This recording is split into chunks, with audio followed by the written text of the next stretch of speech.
chronic uncertainty. As information is in flux, different people say different things. What's relevant one day becomes irrelevant the next day. News changes and it comes fast. And deaths are accumulating on the East Coast and in Seattle and California, New Orleans, Florida. We're not seeing as many deaths here, but some, and illnesses are starting to creep up. And so what happens is there's a need for a response. We all respond in some way, skillfully, unskillfully. Different people are responding in different ways. Anxiety, stress, fear, grief, uncertainty, uncertainties around health, uncertainties around economic situations. People have been laid off or lost jobs. All sorts of reasons for stress. And so in responding, the question arises, what is useful? And I've seen a lot of information being passed around from person to person or posted online of lists of what is useful, what is helpful, what is appropriate, what is skillful. Many of these have a psychological basis. What are good coping skills in times of stress, in grief and sorrow? And so what I want to bring to you all tonight is a similar list, but it comes from our tradition. And sometimes when people ask, what is a Zen response to X, Y, and Z, or what is a Buddhist response to X, Y, and Z? Saying, you know, it's all empty doesn't really help. So I'm not going that route. What I would like to offer is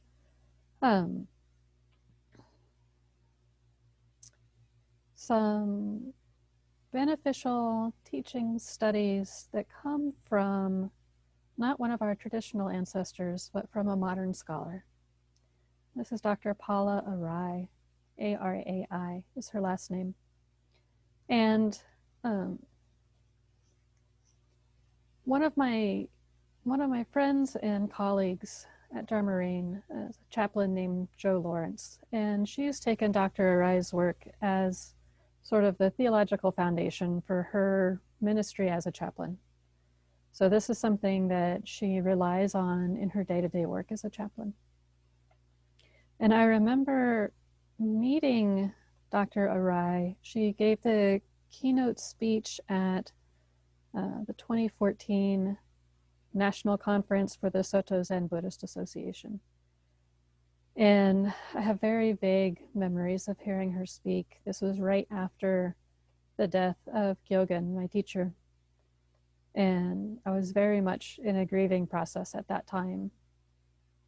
And I was just looking back over conference photos, and there's a photo that someone took of me sort of sitting back, leaning on the back of a chair with my chin on my arms.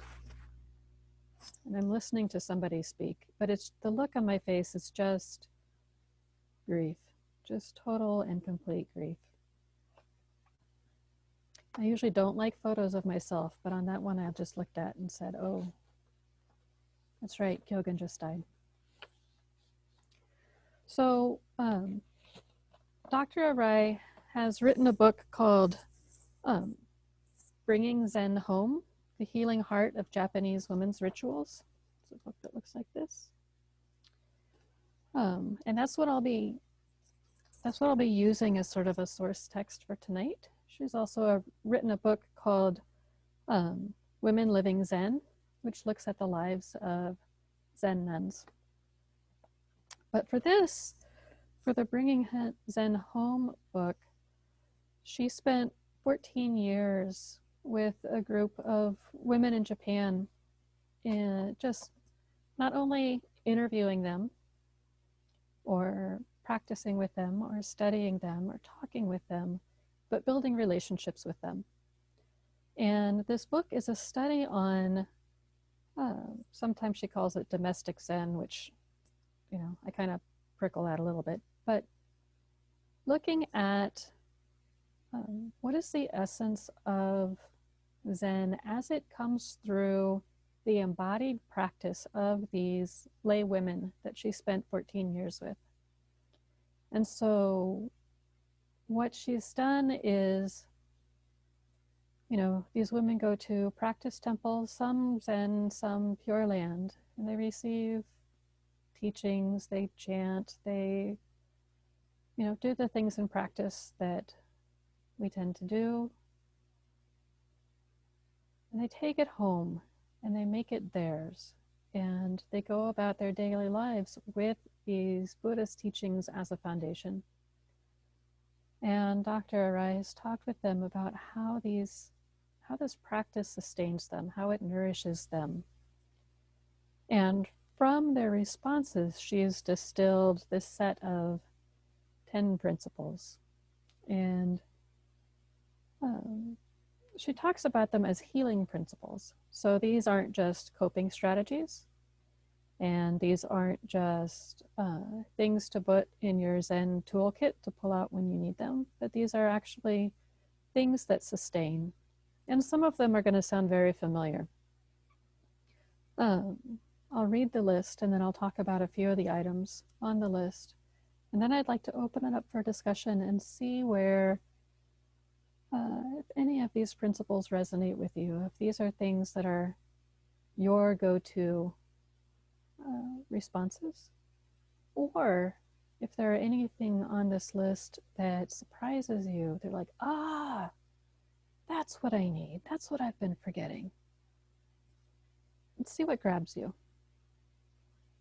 So her list of 10,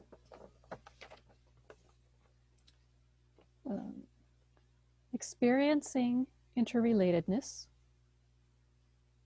living body-mind, engaging in rituals, nurturing the self, enjoying life, creating beauty, cultivating gratitude, accepting reality as it is, expanding perspective, and embodying compassion. And she writes, each principle is distinct. Although there is overlap, there is no redundancy. Each adds a dimension to the healing paradigm. Often one element augments another. For instance, interrelatedness increases a person's feelings of thankfulness and heightens her sense of beauty. This, in turn, commonly sharpens her sense of fun. Performing rituals sometimes manifests in a deepening of the body-mind connection and results in a person taking better care of herself. Indeed, any factor can initiate an increase in any one of the other factors. The more this happens, the more quickly and thoroughly a person heals.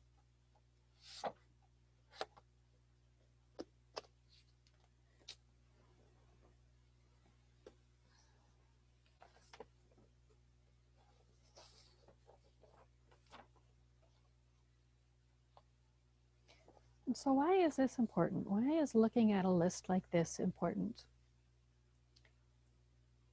In terms of spiritual practice, this gives us a place to start. This list is it's a list of items that's very grounded, pragmatic, earthy, visceral, here, present. And as principles, these aren't dogmas.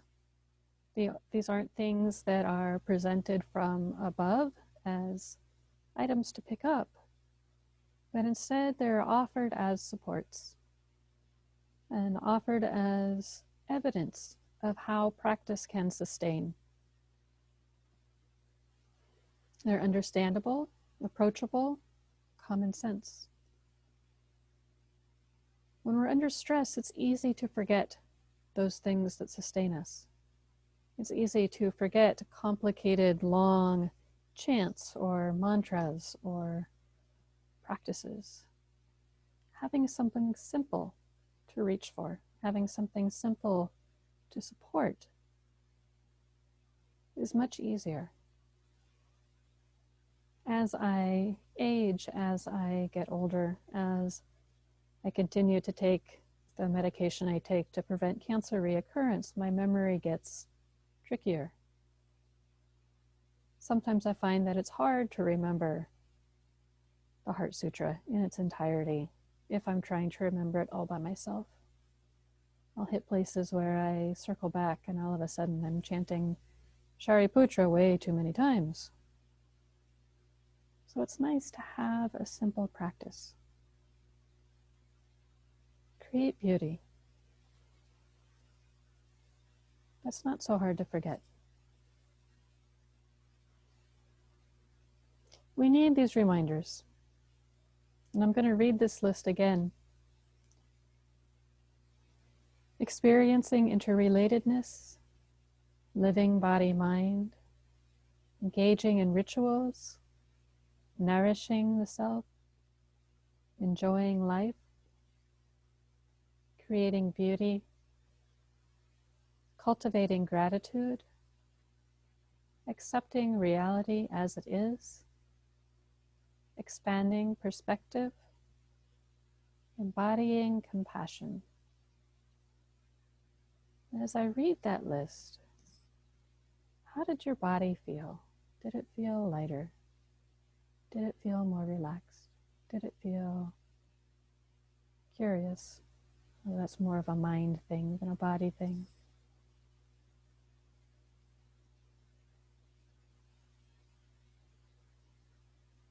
So experiencing interrelatedness we've seen already in the midst of this pandemic. So many times I've heard somebody say, oh, now we see how we're all interrelated. Now we see how we affect each other. Now we see how we need each other.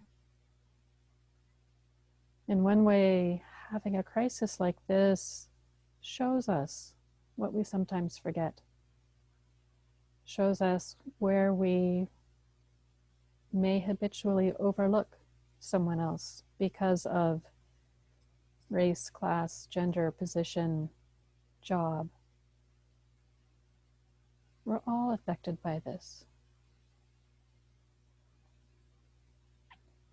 In terms of living body, mind, this is a reminder to be in our bodies, to live our lives with that body-mind connection, recognizing the teaching that comes through the body, in that the body is only here. The body doesn't exist in the present or the past. It does exist in the present. It doesn't exist in the future. What we do with our bodies is what we do right here. Engaging in rituals, we do this when we gather together and the altar is lit, incense is offered. Sometimes we have other rituals that are soothing, such as waking up and making a cup of coffee and curling up in bed under the covers and enjoying that first sip of the day.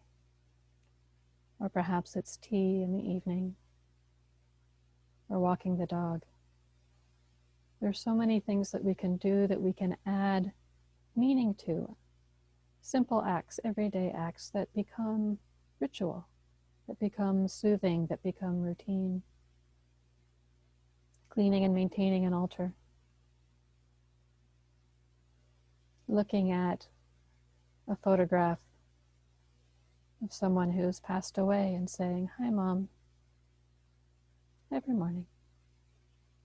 That's a ritual too. Nurturing the self. This shows up a lot. The reminders for self-care. Whether it's attending to our physical needs for sleep and food, attending to our emotional needs that we find through connection or quiet, community.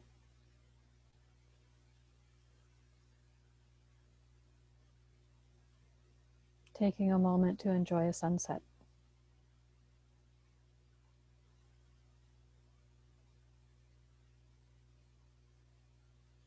And the next one is enjoying life.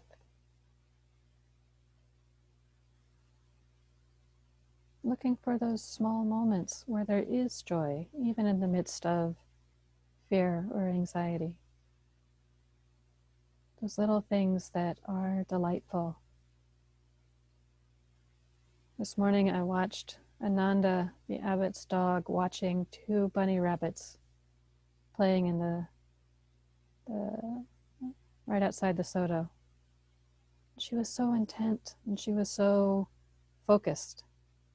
And she didn't want to chase them. She just wanted to watch them. And I could see her enjoyment in watching these bunnies by the way her ears pricked up and shifted. And the bunnies would run in circles and she would take one step forward and stop. And they'd run around some more and she would take one step forward and stop. She was being so careful not to spook the bunnies. And somehow that just, it's another one of those small moments that I never would have noticed or known about if I hadn't been looking right at that time. The next one is creating beauty. And we can create beauty, we can create art, we can create music, we can create cookies. We can also appreciate beauty. We can notice it. We can see it in the world around us. Sometimes that in itself can be grounding in the midst of anxiety. Noticing those things that we love.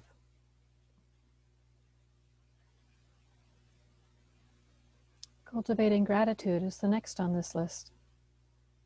And like every time that shows up on the list, I want to turn the talk over to Teiko because I know she's done so much with cultivating gratitude and cultivating joy. She seems to be the expert. But cultivating gratitude is an important part of this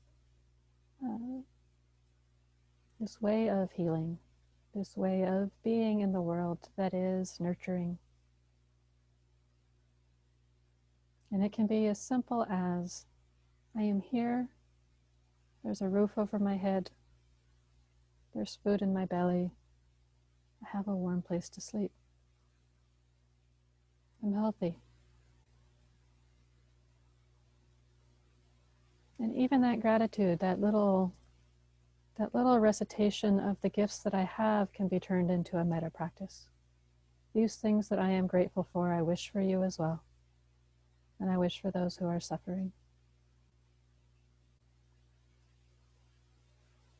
The next is accepting reality as it is. This one's tricky. This is where it's easy to get caught, especially in times of discontent or crisis, fear. Part of me wants to say, I don't want this. I don't want it to be this way. I want it to be different. But that reminder to accept reality as it is, to attend to what I can attend to, take care of what I can take care of.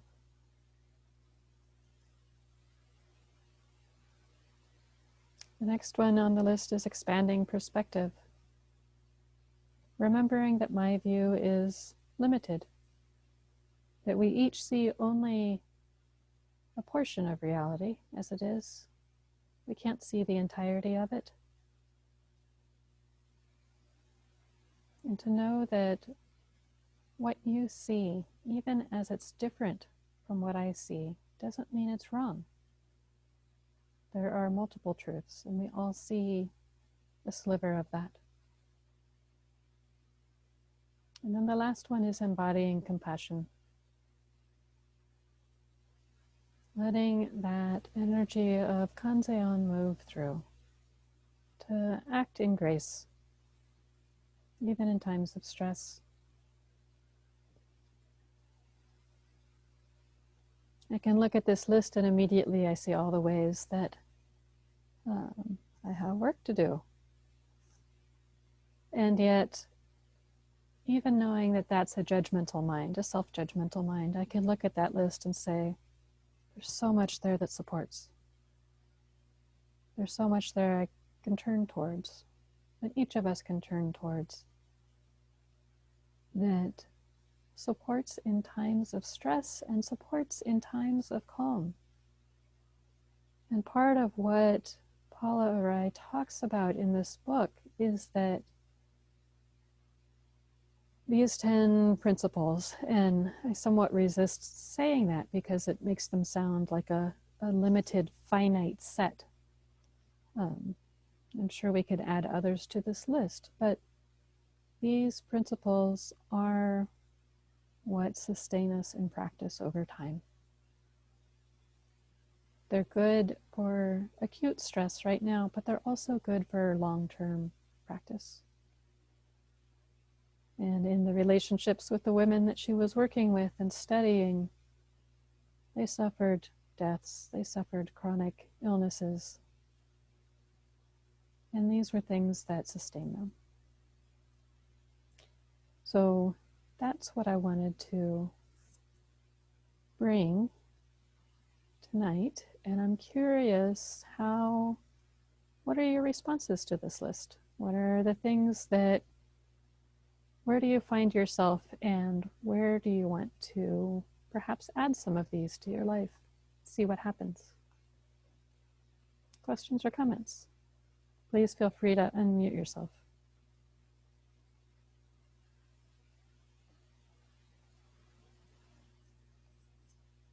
I definitely noticed some that that I'm doing, and some that I'd like to do more. I haven't done a lot of connecting with other people, although I've had quite a few friends that I haven't talked to in years reach out to me.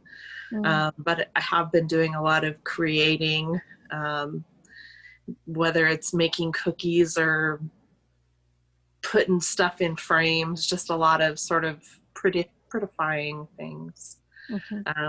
But I tend to, when I hear a list like that, I tend to notice the things that I'm doing, and then I immediately go to judging myself for not doing those other things. Yeah, so that's where I'm at. Yeah, and some of the things on that list are great for meeting a judgmental mind. Having compassion. Accepting things as they are. Yep, this is me too. Yeah, I also can see some of these things that I'm definitely doing, and then of course other things I'm not doing. I really like the list. I tried to write them all down, but I'm not sure if I got it all. But I can send them out to the Google group tomorrow if you'd like. That would be great. Yeah. But I was thinking, what Emily talked about, the interrelatedness. I have talked with people that I haven't talked to in a long time, and had long talks. So that's really strong. And then when I walk around the neighborhood, I meet neighbors and we talk, so that's one of the ones. And also, I enjoy life by going outside, and I've been going down to the river and watching the dippers, and there seems like there's so many. I think they love this coronavirus, and they just are on every rock and walking around in the river. So, and I like the accepting reality as it is, and that is super, super hard for me to do. And so I think that's a really good one. And also performing rituals. I've found a yoga class in the morning, and I started to do that every morning. And it was just for this week, but because he's had so many people responding, that it's going to be for the next 2 weeks after this. So, and I feel like that helps get my day started better, because I do get up and I make a cup of coffee and I sit and I sometimes meditate, but having that as a ritual, and And then I really love having the our little tea group at 10. It's really special. And, you know, whether it's small or large, it's really, you know, it's important. So, you know, all of these I can go over, but those are the main ones that I feel like I'm working on right now. And creating beauty is something I need to work on. When Emily, when you were talking about doing that and feeling guilty about not, you know, that's what I'm not doing. If I feel like anxious, I go outside and start walking. So um, I like this list. It's good. Thank you. Mm-hmm. But I'm guessing when you're outside, you recognize beauty. Oh, yes, for Yeah. sure. Yeah. Yeah. Yeah. So I see beauty and I see the spring coming up. Mm-hmm. So yeah, we were talking about that today because they've closed all the hiking trails and the spring flowers we're not going to be able to see, the ones that are just in certain trails. So, you know, I think we're trying to figure out ways we can get there anyway.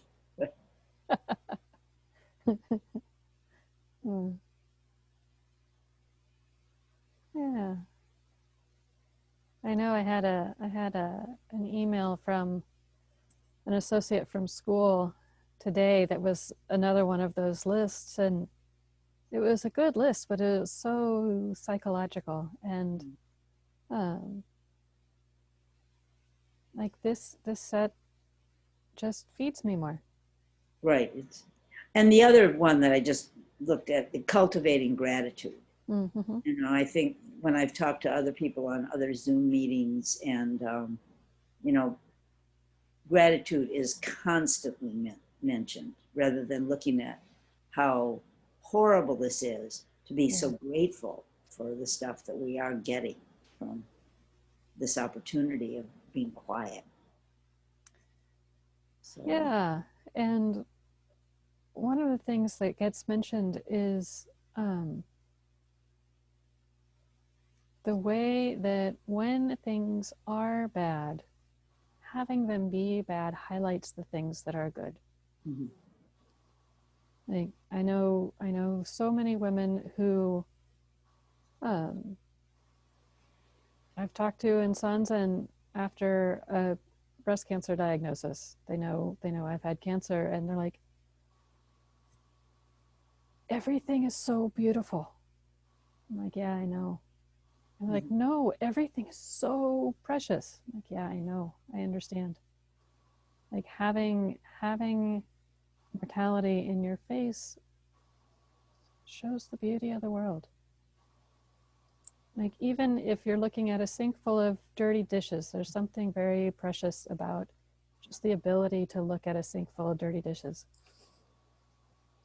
and to know that this is life. This is what it is to be alive. Yeah, the grittiness of this list. Mm-hmm. It has grit. It's not esoteric. And yeah, and yet you can go back and say, "Ooh, I noticed this. I should work on that." But it feels like it's doable. Mm-hmm. I like it. I like the idea. Thanks. Yeah, and they're expressed in action words, things that end in ing, experiencing, living, engaging, nurturing, enjoying, creating, cultivating, accepting, expanding, embodying. This is the doing of life. This is the doing of Dharma. I miss making jokes. Somehow it's not in the list there, and I'm irony. I miss irony. I mean, for me, I like irony. It's stupidity personified in oneself or in others. So yeah, laughter. Mm-hmm. Could that be enjoying life? Well, yeah, sure. mine and others. Yeah.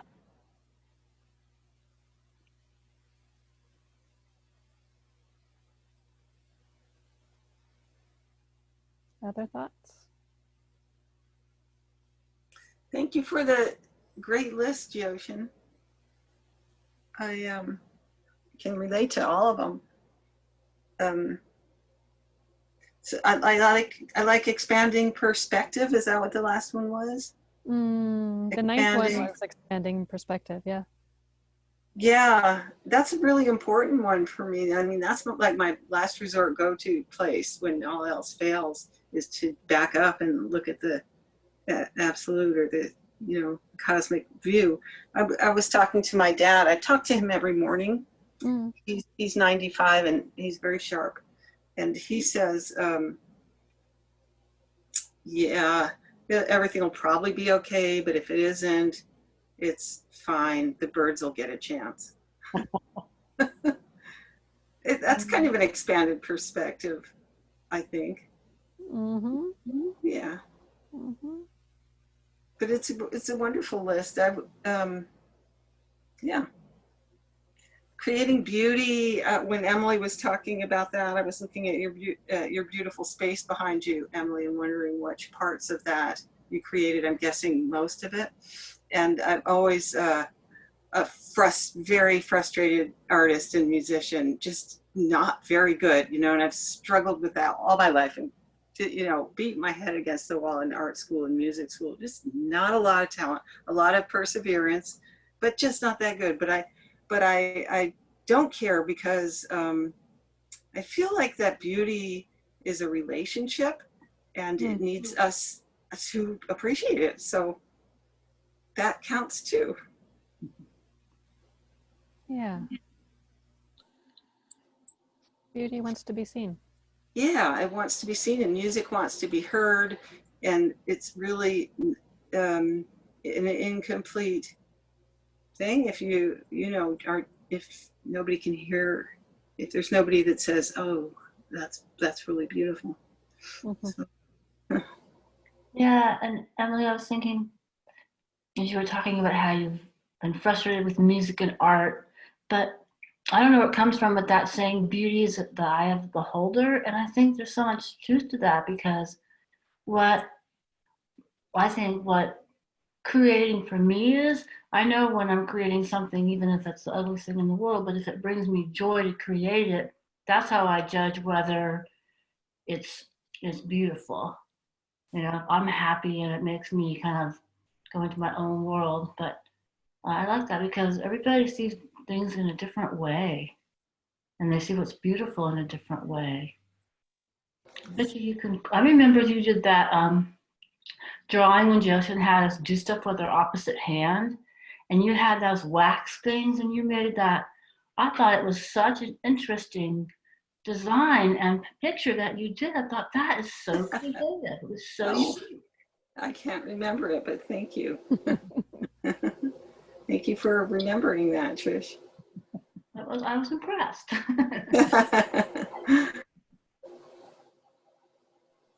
I also think it's a great list. I love it too, and I'm glad you're going to send it out, Jyoshin. But I think that accepting reality as it is, because I was thinking that's what's hard, because we don't know what's going on. Everything's unknown and changing, and that causes anxiety. And then I thought, oh, that's accepting reality as it is, because that's the reality. And it is going to create anxiety, and that's the reality. It's hard to accept that. So we want to know, we want answers. We want to know when we're going to get back to being able to do what we want to do, instead of just going, I have everything I need right here, and I'm so fortunate, because so many people don't, but I do. So that's a cool one for me, to think about that one. But part of that is even just accepting anxiety as anxiety. Right. I'm afraid right now, and that's how it is. And it's okay to be afraid. It's okay to be anxious. It's okay to not know what's going on and to reach for something for comfort.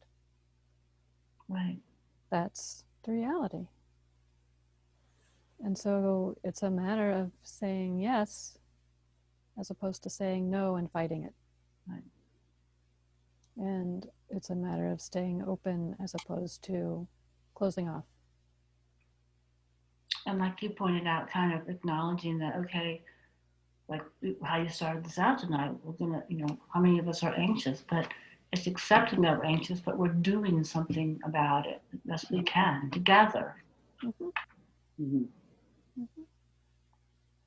Yeah, okay. I'm not very big on lists. Can you hear me? Yeah. Yeah. I'm not very big on lists, but I do like the thing about rituals Mm-hmm. and also compassion, because like I have a few rituals which I do every day. Like I get up, I go for a walk, and then I've got to take various medications, and then I meditate and do a range of different things. But the rituals play a really important part in giving a little bit of structure into my life. Mm-hmm. So it's sort of funny because I was talking about that with my wife this morning. But the other thing too, which is, I think compassion, like yesterday, I could just feel in my heart, I just felt it was hurting really badly, because just, knowing people are dying. But a friend in Connecticut, her daughter's got coronavirus, and it just makes me feel so sad. And then I happened to read something about compassion isn't easy. Compassion can be painful. Yeah. And it's sort of like this idea, we think, oh, I'm being compassionate, but it's not like that at all. Compassion can be like a really hurt. Mm-hmm. It can actually be an expression inside yourself in your body which actually hurts. And I think that's important, because then accepting that as how things are, but also it also helps to learn about compassion, Mm-hmm. because compassion's not an easy thing. And I thought, wow. And I thought that was just really sort of such an important thing. But the really thing I really liked was when you were talking about, and it wasn't so much on the list, but when you were saying, oh yeah, like my memory's not so good as it used to be, and I don't, I don't repeat mantras and all that kind of stuff. And I really connected that, because I find it just impossible to do that. I just like to, if I'm meditating, just for it to be really quiet, silent. And I'm not really big on repeating mantras and all that kind of stuff. And I like to read, the Heart Sutra or various things, but I can never remember them. Mm-hmm. So I think that really connects with me, and it makes me feel really good that, hey, I'm not the only person in the world that happens to. Yeah, so thank you. Yeah. Yeah. And I'm not fond of lists either. Usually if I've got a list, I can remember about 3/4 of it. So this one I had to write down. So I hit all those points. Mm. Compassion is not easy. Mm. A lot of compassion is being present and witnessing suffering, and being able to be open and present with suffering. And that takes strength. Mm. And sometimes all we can do is be with. Sometimes all we can do is hold presence and occupy a space, and to say, I'm here, I see you, you're not alone. Thank you for bringing up that point. That's an important point. Thank you. I'll just pop in and add something. That as I listen to your talk and listen to the thoughts of everyone, I can feel my body just kind of relax and calm down for the first time in a really long time. It's very soothing.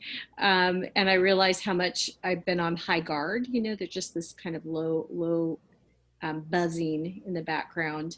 And that relates to your talk, in that it is a really nice reminder that, for me, part of the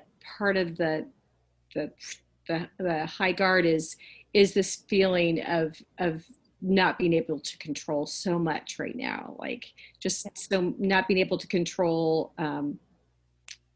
just like some really basic things that I've taken for granted, right? So it's a really new realm, and to be reminded that there are ways we can incline the mind. There are things that we can do. There are it's not all out of control. There's a lot that's out of control, but it's a really nice reminder of, it's like, sometimes I just kind of, it is that kind of, I think it was in the list, expanding the view. Like I forget certain strategies and I might hone in on one that's not actually working for me, and I forget to look for others, right? I keep going to the same one, and it's like bang in my head. It's like, well, but that should work. That should work. That worked in the past. So it's nice to remember, like, oh yeah, there are other resources, other things to do. Don't get stuck, and just know that it's a pretty unusual experience to go through this as a culture and a group, to have so much shift so quickly. Yeah. So anyway. Yeah. Yeah. And I'm really impressed. Like I had this book, and I had read this book previously, and that then I met Jo, who was the chaplain that I was talking about earlier, and she uses this as the foundation for her hospice care. She's a hospice chaplain, and I was just like, it makes so much sense. And so often it's hard to articulate what Zen is about, or some of the ways in which Zen can support us, because it's not really a goal-seeking activity. So it's not as if we do Zen to get compassion, or we do Zen to get equanimity. Those things can arise, they can be cultivated. But to just have this presented as, or to see it used as a foundation for how you care for others, was like, it was just so sweet to see. Like to see this put into practice, not in the abstract, but in caring for other people. So I'll send this list out either tonight or tomorrow, so you can have it. And I'll also send out her name, Dr. Arai's name, and the name of the book that she wrote about this. So if you want to hunt it down or take a look at it, at least you'll have the list. Yeah. Jyoshin? Yeah. Could you repeat the item on the list about interconnectedness? Because that kind of struck a chord with me. Experiencing interrelatedness. Oh, interrelatedness. Okay. Yeah. Yeah. When you were talking about that, it reminded me this morning. I was thinking about how, and even throughout this whole pandemic, I've been thinking about how connected we are. Like, I just feel like this pandemic has profoundly connected us. Mm-hmm. And the reason why I was thinking about it today is because I was listening to a news article about how doctors all over the world are working together to come up with the vaccine, and they're like really working together on this more than with any other thing that they've tried to cure, you know. Yeah. And but yeah, you know, how these nations are trying to, you know, be the first ones to get it. But I was thinking to myself, I mean, that's just not going to work, because we're all, I mean, it's like the world, we're all in this together. Mm-hmm. And I just don't think nationalism really is going to win out with this. Like, it's just not going to work. And I've kind of, I don't know if this is weird but I've gotten some weird comfort in knowing that it's a horrible thing for the world to go through, but there's some comfort knowing that everybody is going through the same thing. Is that weird? Because I feel that like everybody's feeling the same fear, yeah, really, that I am. There's a shared attentiveness to it, and experiences are going to be different. So my experience isn't going to be the same experience as somebody who's stuck on a cruise ship off the coast of Florida. But there is a shared understanding of the impact this is having on all of us as a whole. And there's going to be there is a shared cultural language around it. And then the whole fact that we're all kind of doing the same things to help, you know, the sheltering in place, or well, Yeah. the stay at home. I mean, everybody, all the countries are doing that. And it's just this, it's like we're all working together to try to deal with it. It's just, it's been an interesting thing to observe and experience. Hey, Monty. So we're at 8:19. So we're a little over time, but I think that's okay. Next week we have Shintai. You're on next week? Okay, Shintai will be on giving us a talk next week, and she will most likely come up with a topic faster than I did. But I'm going to mute you all again and say the closing verse. So here we go.